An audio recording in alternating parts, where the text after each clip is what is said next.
Bueno, Alejandro, estaba tomando un mate acá que me alcanzó la consultora. Contame, tirame las preguntas que habían quedado pendientes, así las debatimos. Primero les digo, buenos días, gracias por invitarme. Buenas noches. Perdón, sí, ya ni sé. Ya no sé. sabe. Bueno, fue un día duro. Interminable. Todavía no termino. Todavía no terminó. Bueno, las preguntas que tenemos, que llegan también por la aplicación, y... Sí, bueno, ya que tiraste el pie, lo recuerdo, sí, que pueden bajar la aplicación directamente, entren en Play Store, digiten radioactivarosario.com, pum, y ahí va a aparecer el logo, que es rectangular, de fondo negro, letras amarillas, siempre digo lo mismo, ojo que hay imitaciones, y directamente les va a quedar la aplicación en la pantalla de su celular y entran ahí nomás, directamente. Muy bien. Bueno, decime, a ver las preguntas. Siguen los llamados, parece. Dale. Bueno, aquí la pregunta sería, ¿alguno de los tres... de los tres cerebros, inteligencias, sí, te iba a decir, ¿tiene prevalencia sobre los otros? Bueno, sería... Primero aclaro que yo no soy un neurólogo, ¿no? Yo estoy en la medicina, en la rama de la medicina, soy cirujano veterinario, pero trabajo en salud pública, le digo así al público en general, porque a veces uno habla con determinadas terminologías, que uno está en el tema. Trabajé muchos años también en cirugías, en laboratorios de cirugía de trasplante. Me acuerdo que empecé, por si algún oyente tiene referencia, con el doctor Boretti en el Centenario, en cirugías de trasplante de pulmón. O sea que estoy empapado del tema, pero lógicamente uno no puede excederse, ¿no es cierto?, más allá de sus propios conocimientos. No soy neurólogo ni mucho menos, pero con respecto a lo que hemos leído y la información que vamos obteniendo sobre coherencia cardíaca y demás, no es tanto que uno pueda predominar. Yo, en mi opinión, es de acuerdo a las situaciones. Podemos decir así, a grandes rasgos, que el cerebro que se encuentra en la cavidad craneal, el cerebro derecho, es decir, el hemisferio derecho, es el que está relacionado con las emociones. Y así, a grandes rasgos, el izquierdo con la cuestión analítica, ¿sí? No quiero decir racional, porque entonces, si no, el otro sería irracional y no en absoluto. La irracionalidad puede venir cuando uno se abandona, cuando uno se va dejando su propio ser, entonces puede entrar en esos estados. Pero bueno, no quiero ir mezclando. Cerebro izquierdo craneal está relacionado con lo analítico y el derecho con lo emocional. Pero si uno se remonta a la figura del yin y el yang, ¿sí?, que es muy, muy, muy gráfico, muy significativo, no es que todo es... el cerebro derecho no es totalmente emocional, sino que tiene sus puntos analíticos, y el cerebro izquierdo no es totalmente analítico, sino que también tiene sus puntos emocionales. Hablo de predisposición. Sí. Y el corazón, podemos decir que representa la inteligencia intuitiva, la inteligencia emocional. Por eso se habla de coherencia. ¿Por qué? Porque la coherencia es un encadenamiento que en teoría no, en la práctica, es natural. Nosotros ya tenemos un encadenamiento natural, una coherencia natural ahí esperando a que se abra, a que uno le haga caso, que es totalmente coherente. Yo les aconsejaría que busquen por YouTube, no recuerdo ahora el nombre de esta doctora, pero bueno, lo voy a buscar. Una doctora neuróloga, que ella se especializaba en esquizofrenia y demás, y ella misma, cuando se estaba bañando, sufrió un ACV, donde se vio afectado el hemisferio izquierdo.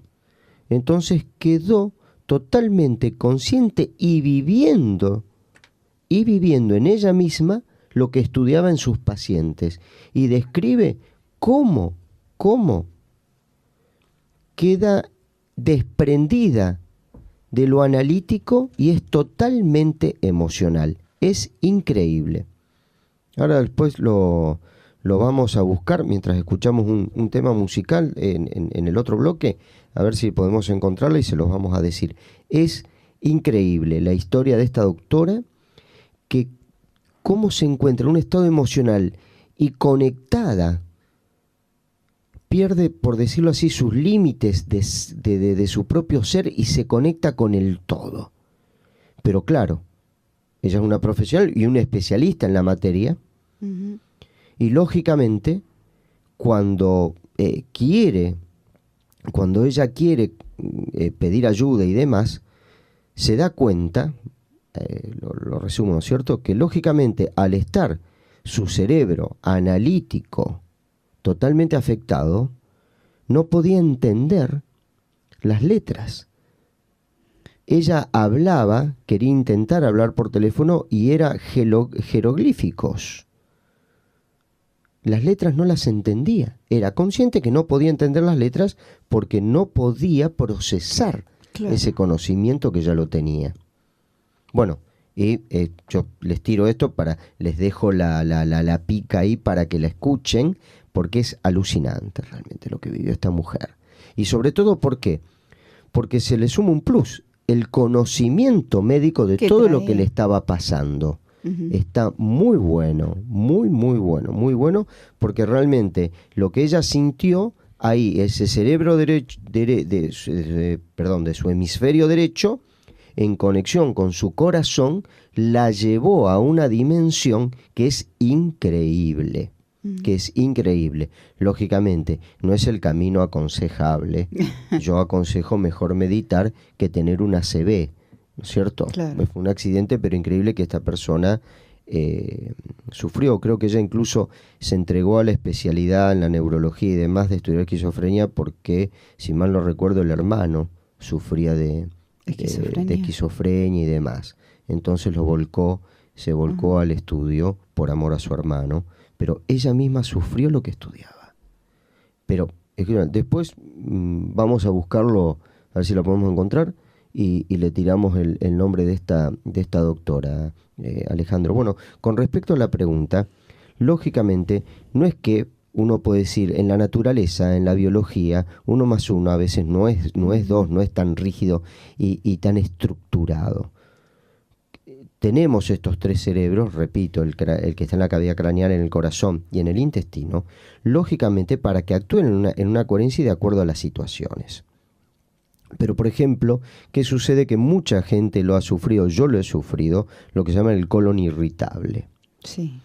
Aquí significa, de alguna manera, que el sistema nervioso del intestino sigue su propia autonomía ya fuera de la comandancia del cerebro craneano, por decirlo así. Entonces empiezan a suceder estas alteraciones, ¿qué significa? Les doy un ejemplo. El sistema nervioso, en su complejidad, tiene lo que se llama un área que se llama sistema nervioso autónomo, que significa que es un sistema nervioso que se encarga de la parte involuntaria. Uh-huh. ¿Sí? Yo no estoy controlando voluntariamente el movimiento de mi estómago, de mi intestino, de mi esófago, de mi corazón cuando duermo, claro, o de mi respiración cuando estoy durmiendo. Claro. Si no, imagínate, sería imposible ser consciente de todo, manejarlo conscientemente, uh-huh, absolutamente todo. Es imposible. Entonces, por suerte, el sistema nervioso autónomo trabaja las 24 horas del día a nuestro servicio y está representado por una parte simpática que estimula y una parte parasimpática que relaja. Ajá. Es decir, el yin y el yang, ¿no? Relaja. Relaja. Y es yin y yang porque también en algunos lugares del cuerpo el parasimpático estimula y el simpático relaja. Pero en general, uh-huh, tanto uno como otro se encarga de la estimulación del simpático y el parasimpático de la relajación. El sistema nervioso simpático actúa, ¿no es cierto?, en el estrés, parasimpático en la relajación y demás. Para que el intestino se mueva, uh-huh, haga lo que se llama el movimiento peristáltico, por ejemplo, necesita una perfecta conjugación del simpático y el parasimpático. Porque cuando uno aprieta un pomo, por ejemplo, para el pomo dentífrico, para que pueda seguir un camino desde un punto a otro, en este caso el intestino, de un punto que está superior a inferior, o sea, fíjense, el camino va de la boca al ano, tiene un movimiento peristáltico siempre hacia abajo, se necesita que en el preciso instante que se contrae una porción exacta del intestino, automáticamente lo que lo va precediendo se tiene que ir relajando. Así actúa. Si no, el movimiento es totalmente irregular. ¿Qué pasa acá? Eso sería lo armonioso. Sería lo armonioso. Un movimiento armónico. El simpático y el parasimpático, cada uno empieza a actuar por su cuenta. Entonces, claro. ¿qué sucede? Ese movimiento peristáltico es totalmente irregular. Se contrae en un punto y la relajación que tendría que aparecer instantáneamente no aparece. No aparece. Entonces, se relaja un poco y vuelve a contraerse. Vuelve a contraerse, entonces el material del contenido intestinal queda atrapado ahí.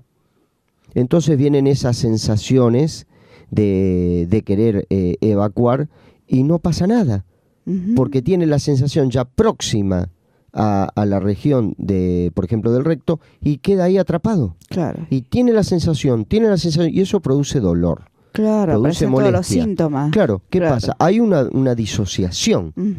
Y eso puede ocurrir. Sí, Alejandro. Te cuento que encontré la historia que nombraste. La doctora se llama Jill Bolt Taylor. Jill Bolt Taylor. Sí, bien. Sufrió Jill Bolt Taylor. Por favor, escuchen esta historia. Sí, yo me fui a buscar un libro que tenía de otra neuróloga también, pero que no me acordaba si había hablado del tema porque lo había leído hace mucho tiempo también. Lo leíste, sí. Que es justamente, ella habla de esto, ¿no? Entrena tu mente. Bueno, fantástico. Esto también yo quiero incluir el tema de recomendar libros, ¿eh? Vamos a recomendar libros. Vamos a recomendar. Porque algo que estimula los tres cerebros es la lectura, mis queridos amigos, porque la lectura estimula la imaginación. ¿Y qué más estimula la imaginación? Muy bien, Alejandro. Bueno, volviendo a esta pregunta, el hecho es de que cada cerebro tiene que trabajar primero en forma coherente y de acuerdo a cada situación. Lógicamente, el cerebro craneano es tremendamente complejo, y es un poco, son con el corazón como codirectores de todo el organismo. Pero hay estimulaciones de determinadas estructuras emocionales que uno recibe que el primero que las recibe y las maneja es el corazón, pero inmediatamente, estamos hablando de nanosegundos, digamos que esto se captó gracias a la aparatología que hay ahora, antes era imposible de saberlo, se lo comunica al cerebro y el cerebro en conjunto con el corazón da la información al resto del cuerpo. Ustedes consideren que el corazón es el órgano que más electromagnetismo produce, 2.5 vatios en cada contracción. Eso genera una energía electromagnética que es información, no es una patada eléctrica. No es una patada eléctrica. Todo lo que vibra, todo lo que a su vez produce sonido y luz es información. Y esa información va a cada célula. A cada célula. Y si afecta a la célula, afecta a los átomos. Y aparte, no solamente eso, el corazón emite, y lo repito aquí, por algún oyente que se incorpore ahora a este tema, emite una onda electromagnética, una proyección electromagnética de forma lo que se llama toroidal, como si fuera una dona.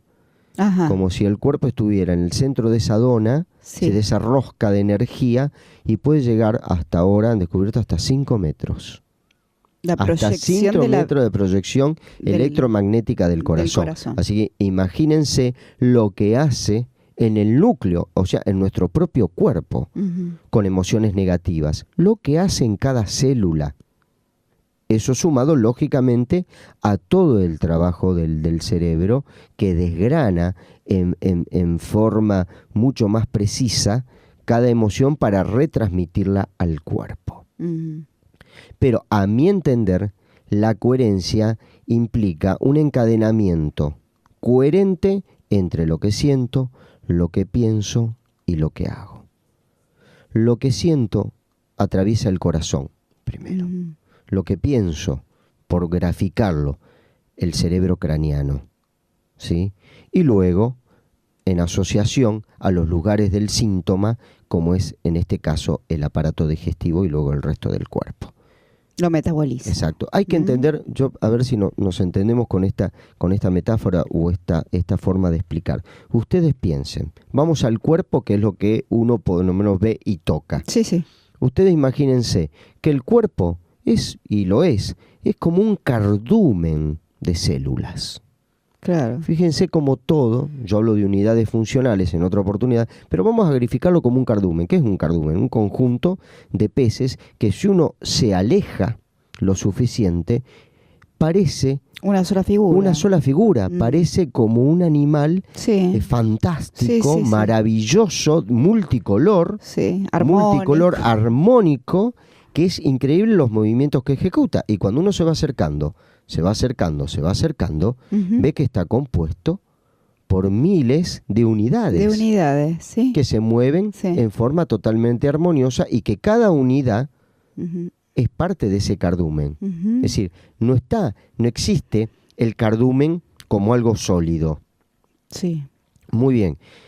Nosotros podemos llevar este ejemplo al cuerpo. El cuerpo es un cardumen de células. El cerebro es un cardumen de neuronas. El riñón es un cardumen de nefronas. Y puedo seguir así. El hígado es un cardumen de hepatocitos. ¿Sí? El pulmón es un cardumen de alvéolos. Y así sigo Claro. hasta que se me termine el organismo. Cada sistema que compone es un cardumen, que a su vez va formando otro cardumen. Las células es un cardumen de moléculas. Las moléculas es un cardumen de átomos y los átomos es un cardumen de partículas subatómicas conocidas como quantum. O sea, todo es un cardumen. Y un quantum es un cardumen de energía, de manojos de energía. Y hasta ahí paro, porque la ciencia llegó hasta por ahí dando vueltas, lo que llaman teoría de las cuerdas. Sí, pero todo es un cardumen. La mente, a mí me gusta interpretarla como un cardumen de pensamientos. Un cardumen de pensamientos. Imagínense que cada pensamiento equivaldría a ser como un pececito. ¿Sí?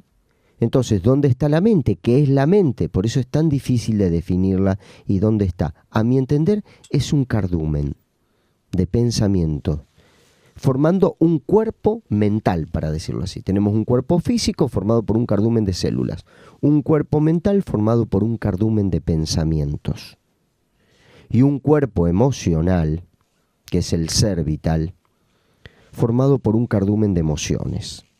Y la emoción, recuerdos, no es solamente algo que veo, que me emociona y lloro, porque parece que siempre digo lo parece mismo, que la emoción fuera solamente lo lacrimógeno, pasional, lo sí. pasional, lo Sí, sí. romántico, Sí. el dolor, la pérdida que me causa esas emociones tristes. Parece que es decir, en sí la emoción es un estado donde el sentimiento, los sentimientos pueden ser de alegría, de tristeza, para graficarlo, pero es un estado de ánimo.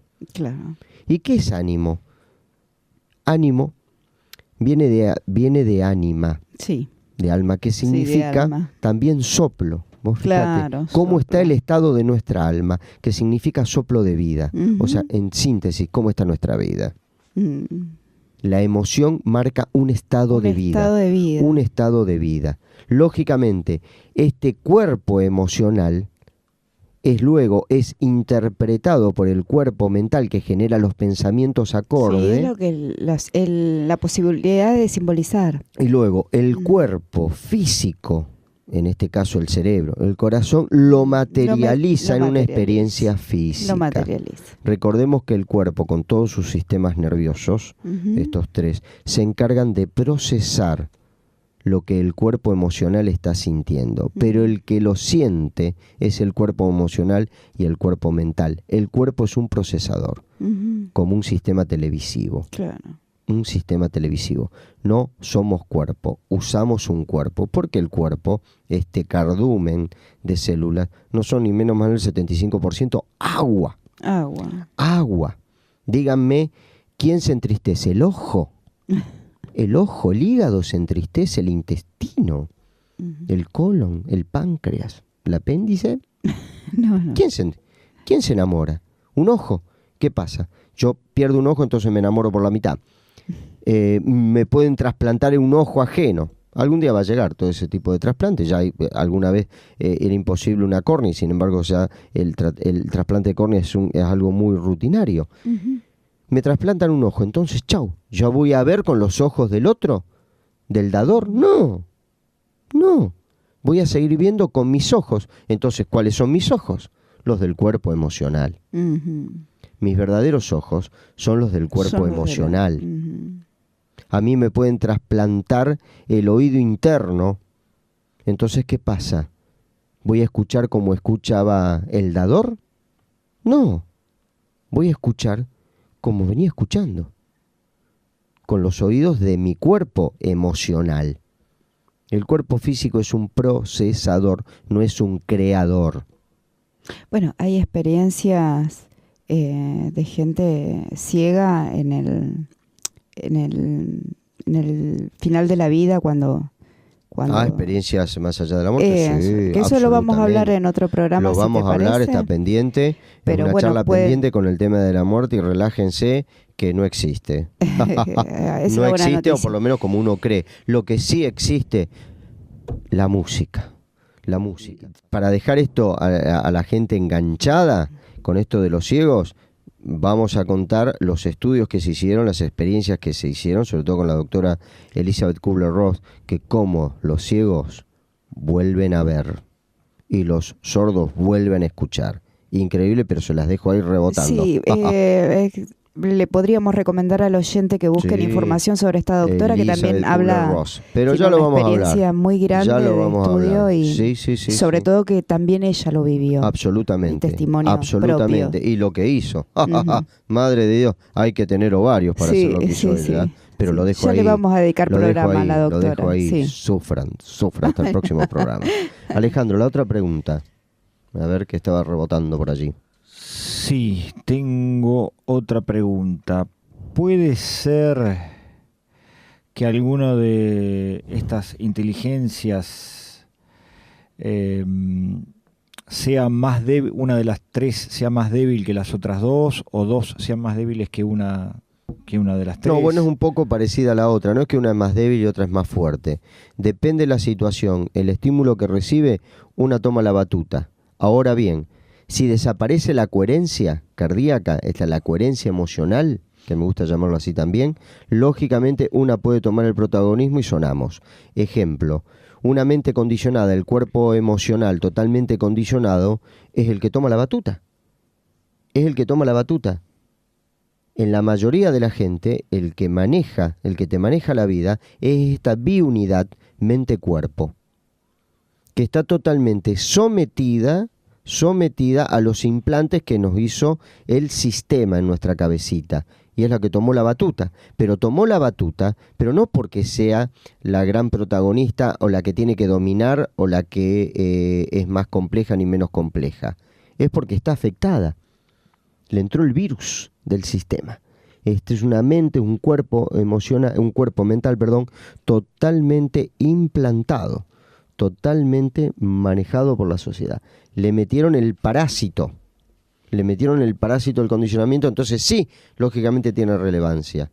Lo hemos dicho muchas veces que de los últimos estudios, incluso Bruce Lipton, un biólogo celular, que fue con su equipo el que asentó las bases de que el cerebro de la célula está en la membrana, sostiene que el 95% de nuestras decisiones nunca fueron nuestras, realmente. Nunca fueron de nuestro cuerpo emocional, que es el que sí, digamos, sería el orden. No el más importante, sino el orden, porque parece que el más importante es el único y se sostiene a sí mismo. No, la inteligencia emocional sin la inteligencia mental y la física, lógicamente no tiene sentido. No podríamos tener las experiencias físicas y mentales que tenemos. Ahora, si toda nuestra vida está a cargo de esta biunidad mente-cuerpo y nuestro ser queda tapado, no se puede expresar, las decisiones que tomamos en realidad no son nuestras, sino que son totalmente condicionadas por el sistema. Pero condicionada, por el sistema. Por el sistema, es decir, la educación que recibimos. Sí.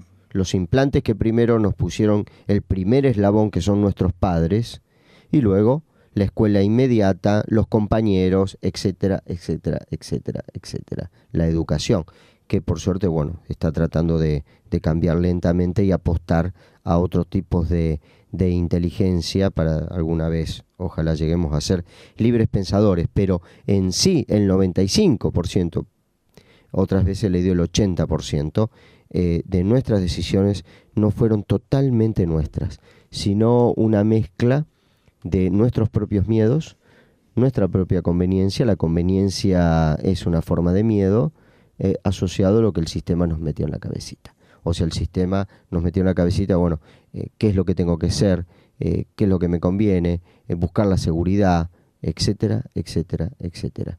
Lo cual las decisiones no fueron nuestras. Sí, me lleva a pensar eso, temas que van más allá a lo mejor de todo esto, que bueno, engloba más a lo que es la humanidad. El empezar a volver a la pregunta inicial, ¿para qué estamos acá? ¿Y qué es lo que vamos a hacer? ¿O qué vinimos a hacer? ¿O qué estamos haciendo? ¿O qué tenemos que hacer? O a lo mejor este ciclo de vida que estamos viviendo nosotros tres que estamos ahora acá, estamos cumpliendo con un periodo de la evolución de la humanidad que todavía está lejos de a lo mejor de muchas cosas que no sabemos. No, y sí, por supuesto, es una búsqueda continua, pero a partir de ser uno mismo, no de buscar desde lo que quieren otros, lo que le conviene a otros que nosotros querramos buscar y no encontrar. El tema es que nos dejan siempre como en un círculo vicioso. Como la búsqueda. Donde no podemos salir, no podemos salir, no podemos salir. La pregunta del millón, una de las preguntas del millón, es ¿qué quiero? Y para responder esa pregunta hay que alcanzar la coherencia emocional o la coherencia existencial. Si no, es prácticamente imposible. Porque incluso el que sospecha que quiere, hasta tiene miedo de concretarlo. Lo que me parece es que la sociedad está controlada por algunos personajes, grupos, como lo quiera llamar, y cada uno trata de buscar su conveniencia, que es lógico. Quizá la evolución que sigue de la humanidad es no tener esos grupos puntuales de dominio, sino que el dominio sea una inteligencia global de todos, en donde cada uno pueda hacer algo que le hace bien, pero que a la vez está haciendo bien a toda la globalidad. Cosa que no sucede hoy. Con la sociedad que vos tenés. Somos humanos masa. Humanos masa. Sí, saltás de un grupo a otro. O sea, hoy estás con este sistema y si no te gustó más, haces esto, pero esto lo controla otro, entonces traen otro sistema y es como... Exacto, la división de países. Bueno, yo les recomiendo... Claro. Estaba pensando en eso, Ale. En las canciones que nombran eso, ¿no? La división de países. Exacto. Claro. Y no formar uno parte de todo. Que las antiguas culturas lo hacían, ¿no? Éramos parte de todo. No quiere decir que todo el mundo pierda la cultura que tiene, porque la cultura hace a lo que viviste en el lugar, a lo mejor, y tiene que ver con eso, con, no sé, por decir algo, el arte, la música, es diferente en Yugoslavia acá en Jujuy. Sí, absolutamente. Pero el que vive en Jujuy y el que vive en Yugoslavia pueden tener una idea común que es justamente la de vivir mejor. Claro, el aporte. Sí, hay un hilo conductor que sistema. nos une a todos. El saber qué quiero, para qué, buscar la felicidad, es un hilo conductor común. Como decía Miguel Ángel, saco lo que sobra de la roca porque ya la obra ya está adentro. Es lo que decía yo, es simple. Saco el mármol que sobra y dejo la obra. Bueno, buena frase. Cuando sacás en cada ser humano lo que sobra, ¿sí? Incluso hasta las costumbres culturales y folclóricas, el ser humano en su pureza, somos todos iguales. Debería. Somos todos iguales, ¿sí? Lo que no es igual, por suerte, es la música. El gusto musical. Hay el gusto musical. Y acá, justamente, el gusto musical es exquisito. Así que vamos. Como prometimos de recomendar libros, voy a recomendar de un autor que se llama George Orwell, ya que tocamos el tema del sistema.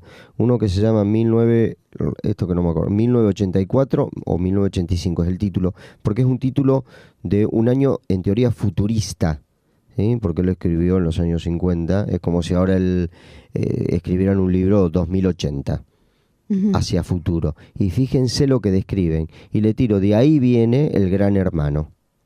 De ahí viene el programa de los reality que le llaman el Gran Hermano. El Gran Hermano está extraído de esa novela, del control del sistema donde te está espiando, donde está controlando tu vida. Y luego el otro libro de George Orwell, que es Rebelión en la Granja, que han hecho películas, creo. Incluso hay películas de 1984, ¿no? Sí, hay una película hecha en base a este libro. Les tiro ese autor y esos dos libros. Léanlo porque ahí ejemplifica cómo es el sistema de una manera espectacular y muy entretenida, ¿sí? Bueno, continuando con las preguntas, a ver qué quedó ahí en el tintero. Bueno, alguien pregunta acá si hay que controlar las emociones. No, yo diría, en mi opinión, no sé acá qué opina ahora nuestra consultora, más que, en mi opinión, más de que controlar, yo las observo en lo particular.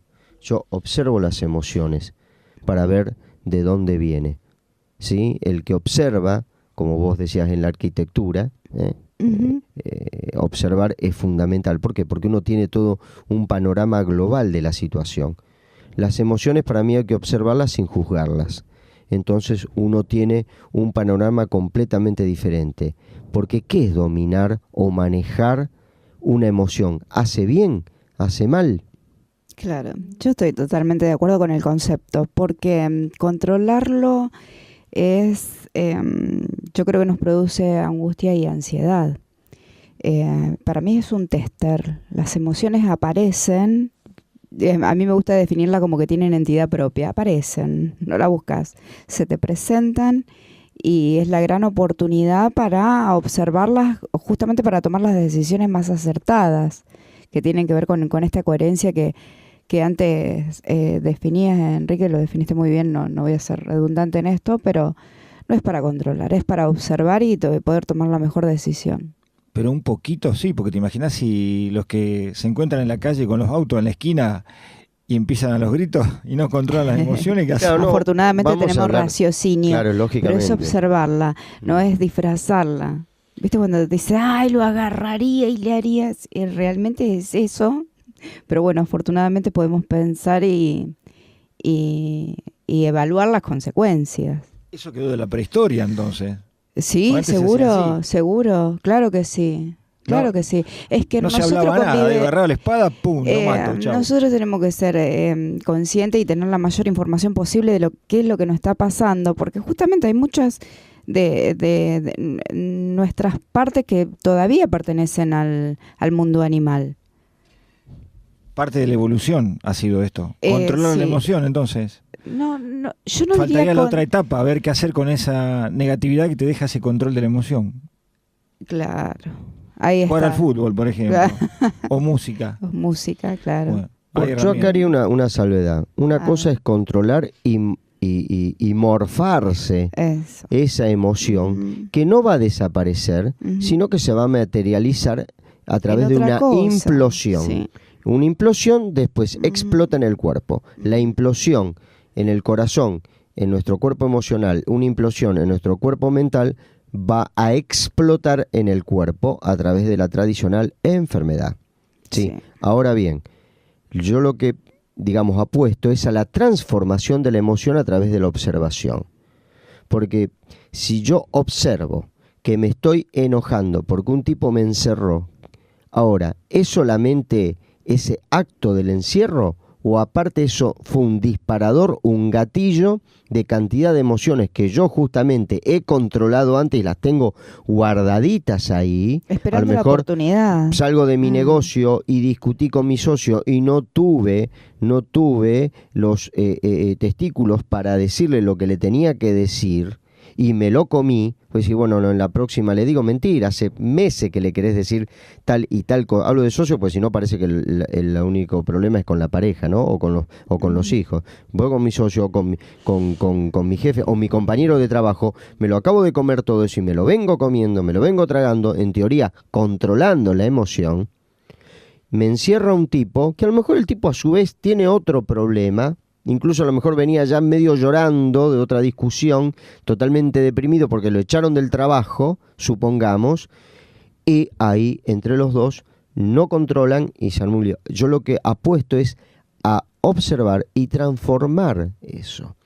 ¿Qué pasa? Para transformar tengo que observar mi propia estupidez. Que yo le voy a partir una llave cruz a un tipo que a lo mejor está en peores condiciones que yo. Y yo en sí no le estoy partiendo esa llave cruz a ese tipo, sino que le estoy partiendo la llave cruz a mi socio, a mi compañero de trabajo, a cantidad de gente que está haciendo cola, de los cuales yo me comí todas esas emociones. Y ese tipo la va a ligar o la voy a ligar yo.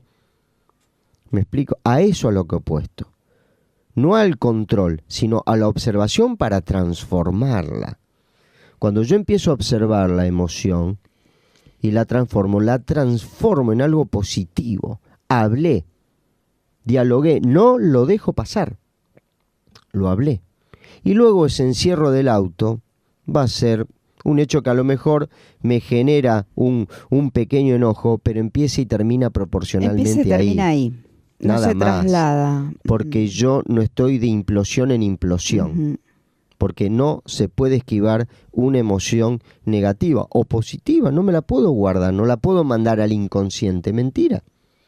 O si la dejo ahí un rato en el preconsciente, está ahí esperando, está en la gatera, y se acumula tanto que luego una reverenda pavada, una camisa que, no sé, me puse a plancharla y la quemé y me agarró un ataque. Voy caminando, me engancho en la puerta el saco y arranco el saco de una patada y empiezo a patear la puerta. Miércoles, ¿qué culpa tiene el saquito? O uno se la agarra con un hijo, se la agarra con la pareja luego, con lo que tiene más a mano y donde uno por ahí tiene cierto poder. Y bueno, muchas criaturas la ligan, porque yo tengo el poder absoluto sobre una criatura. El más débil. Sobre el más débil, incluso no que lo hagan con maldad, pero es como una forma de descarga. O van a jugar, como decía, van a jugar a la pelota y quiebran a un tipo, lo matan porque ni siquiera soportan ya perder en un partido amistoso. Que alguien te gambetee, ya nadie más me va a gambetear la vida, porque me tienen podrido que me haga la gambeta y me hagan un túnel y me peguen para acá, entonces lo parto al medio, de un yop chagi, que es una patada de taekwondo, y lo parto en 54 pedazos. Pasa más seguido de lo que uno piensa. Alejandro, ¿qué opinas? Sí, se ve. La patada esa de karate se ve seguido en la cancha. Se ve. Pero tendrá bueno, que ver con todo eso. ¿a quién le está pegando ese tipo o esa mujer también que juegan a algún otro deporte de contacto? Claro. Y se descarga, ¿sí? Bueno, amigos, estamos llegando al final y bueno, voy a leer un tramo de un pequeño cuento de Khalil Gibran, este profeta que nació en el año 1883 y murió en 1931. Pero, ¿qué quiero decir? Fíjate que él viene del Líbano, con costumbres culturales absolutamente diferentes a las nuestras, en años, porque la cultura también de acuerdo a los años va y las costumbres van cambiando, y sin embargo vuelvo a que el ser humano, una vez que le sacamos todo lo que sobra, que no quiere decir que no sea importante, cuando queda la esencia somos todos iguales. Y él habla, hay que posicionarse en la forma de escribir y de hablar de aquella época, sobre el trabajo. Dice, pero yo os digo que la vida es oscuridad cuando no hay un impulso. Repito, pero yo os digo que la vida es oscuridad cuando no hay un impulso. El impulso. Y todo saber es inútil cuando no hay trabajo. Y todo trabajo es vacío cuando no hay amor. Porque cuando trabajáis con amor estáis en armonía con vosotros mismos y con los otros y con Dios. ¿Y qué es trabajar con amor? Es tramar la tela con hilos extraídos de vuestro corazón, como si vuestro amado fuera a usar esa tela. Es levantar una casa con cariño, como si con vuestra amada fuerais a habitar en ella. Es sembrar con ternura y cosechar con gozo, como si con vuestra amada fuerais a gozar del fruto. Es infundir en todas las cosas que hacéis el aliento de vuestro propio espíritu. Es saber que todos los muertos benditos se hallan ante vosotros observando. ¿Qué tal? Es lo que él considera la importancia del trabajo y del impulso. Es verdad, cuando yo coincido con él, que cuando uno no tiene un impulso, pero un impulso que sale de nuestro ser, la vida es oscuridad. No un impulso que sale de nuestro condicionamiento, que sigue siendo oscuridad. ¿Sí? Fantástico. Bueno, Viviana Troilo, agradecidísimo como Hermoso, siempre por tu presencia. Gracias a ustedes, un placer. Hermoso. Es para analizarlo hermosa esto. reflexión, sí. Lo vamos a analizar. ¿Cuántas cosas tenemos para analizar, Alejandra? Me gustó, buenísimo. Me parece que este programa Sí. no termina nunca. Este programa no va a terminar nunca. Bueno, Alejandro, gracias como siempre A ustedes. por tu codirección y tu musicalización. Bueno, gente querida, pongan amor, tengan impulsos cotidianos, pero impulsos por ir al cine, por impulsos por tomar un libro y volver a leer, impulsos por salir a caminar, impulsos por tomarle la mano a la gente que quiere, impulsos por decirle te quiero a quien le tenga que decir te quiero ahora, hoy, en este preciso instante, ¿sí? ¿Qué es lo que nos vamos a llevar? No se van a llevar un aumento de sueldo para el otro lado, no se van a llevar el Rolex para el otro lado. Para nada, miren que yo tengo como, ¿cuántos Rolex tengo yo? Como No tengo y idea. 127 no vimos conté la otra ninguno, vez Ale. en mi colección. Me voy a Vos y llevar, yo no vimos me ninguno. voy a llevar mi colección de Rolex. No, me voy a llevar mi colección de autos antiguos. Pero no, ¿qué voy a hacer con mi isla privada? ¿Me la voy a llevar? No, me voy a llevar otras cosas. El asado con los amigos, ¿sí? ¿O no? Por Sí. supuesto, cuando jugaba con mis hijos, qué sé yo, todo lo que me voy a llevar. Los palitos de la batería. Pero yo me los los palitos de la batería, bueno, no sé Bueno, dónde Ale. te lo vas a llevar, pero bueno, no quiero pensarlo. Bueno, Alejandro, hasta el próximo domingo. Beso grande para todos y a vivir, a vivir.